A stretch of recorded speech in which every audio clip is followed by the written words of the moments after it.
Hello everyone, it's Indulgenceiskey, and I am here to share with you some things that you should kind of expect whenever you are going into labor, or anytime before you deliver your baby. So this video, I want to explain some of the things that happened to me or that I experienced that I wasn't aware of. Okay, and if you have anything that you want to share, please link your video below or provide some of your comments down in the comment section below. So the first thing that I want to talk about is when my water broke. Now, when my water broke, it was not the gush. It was not the trickle of water that some people describe. And mind you, everyone is different. Every person is different. Your body reacts to things differently, and your body functions differently than anyone else's body. Now for me, when my water broke, like I said, it wasn't a gush, it wasn't a trickle. I was folding up some clothes, I was doing laundry, and I felt something, and I was like, okay, what is that? It felt like my cycle had arrived, and I was like, it was like that feeling that you're like, oh, I need to go and put on a pad or something, so it felt like that to me, just to give you an idea.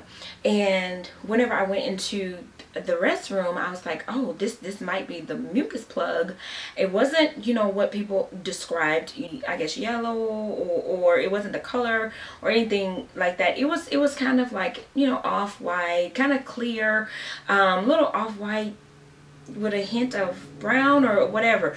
So it was different. It wasn't what I had expected. And then I actually had to put on a pad because it was like I was having a cycle, but it wasn't a cycle. It was not blood or anything. I was just having a discharge, and it was not the clear discharge as the amniotic fluid will be coming out, clear or whatever. It wasn't like that. Like I said, it was like an off, like it was like light brown, kind of yellow. So of course I was kind of afraid. I was like, okay, what's going on? Did my water break? Did I lose my mucus plug? And so the first thing there, I did not want to freak out. So I was just like, okay, let me monitor my contractions. So from that point, I started monitoring my contraction. It was like 8:30 that night. So whenever I was monitoring my contractions, they were like the Braxton Hicks, still in the Braxton Hicks form. They were not painful. I just had stomach tightening of the stomach, and then they would go away. So that was probably happening every 10 minutes. So I started monitoring those. So I continued to finish my laundry and kept going into the restroom, checking myself, and just going on about doing whatever I needed to do for that evening. And mind you, that was my day that I was supposed to deliver, and this was the 12th of February, and I delivered on the 13th of February. So after about 2.5 hours, it was almost 11 o'clock, the contractions started to get a little bit closer. They were like 6 minutes apart. They were light to moderate in pain, in pressure. So I didn't worry about that. I didn't call or anything like that. So I just kept monitoring them. Now when it became like 1 and 2 in the morning, they were closer together, like 3 minutes apart, even 2 minutes apart, and they were moderate. Okay, I did have some strong ones in there, then I had some mild ones in there, but the moderate, it was there from moderate to strong, and those babies were coming. So about 4:30, I was like, okay, we gotta go.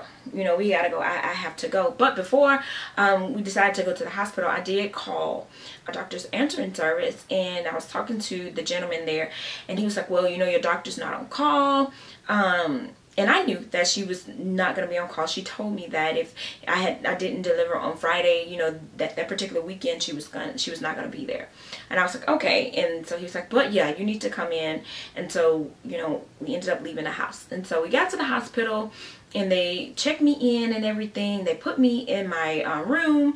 And from there, I told my nurse that was there with me that what was going on and what I was feeling and what happened.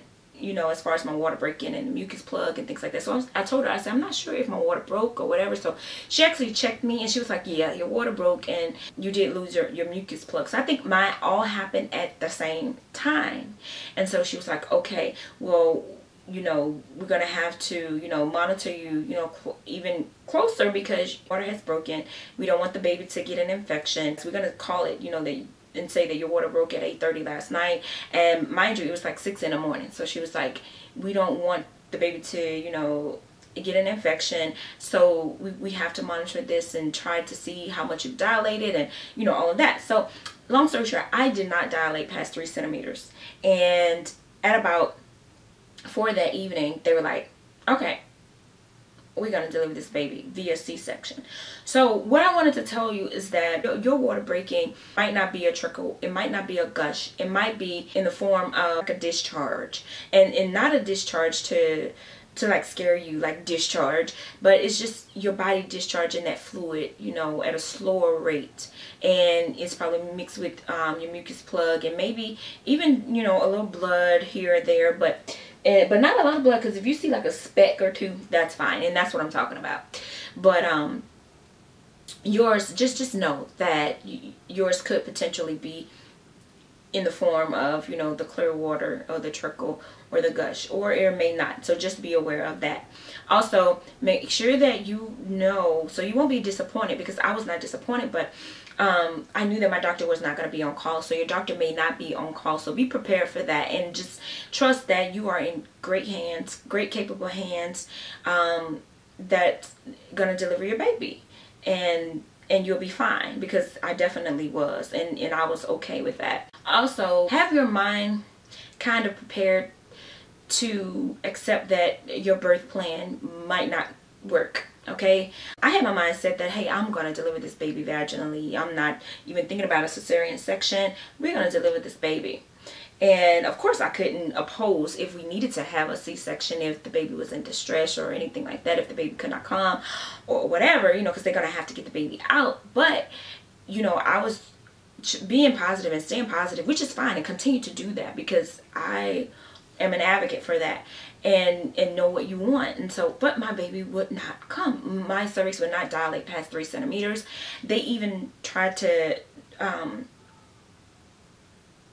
make me dilate with the Pitocin, and that did not work. And so they had to stop that because my baby was becoming stressed out with that medicine. They called it, they said, you're going to have a C-section. You're going to have a cesarean section. So let's prep. Let's get you ready. Let's go. So they came and they did the epidural, and I went in for my C-section. Little did I know that I was going to be nauseous. And I was nauseous, and it was because of the drop in blood pressure. But I told my anesthesiologist, and he fixed that. He did something, put some medicine in there, and I was fine with that. So just know that your birth plan might take, you know, a right turn instead of staying on the straight path. It might take a left turn instead of staying straight in what you were thinking that your birth plan should be. Also know that whenever you have your epidural, of course, you know, you're not going to be able to move your lower body. And let me tell you, they're going to move it for you. And whenever I went in for my C-section, yo, they had this little bitty skinny table. I'm like, who's about to fit on there?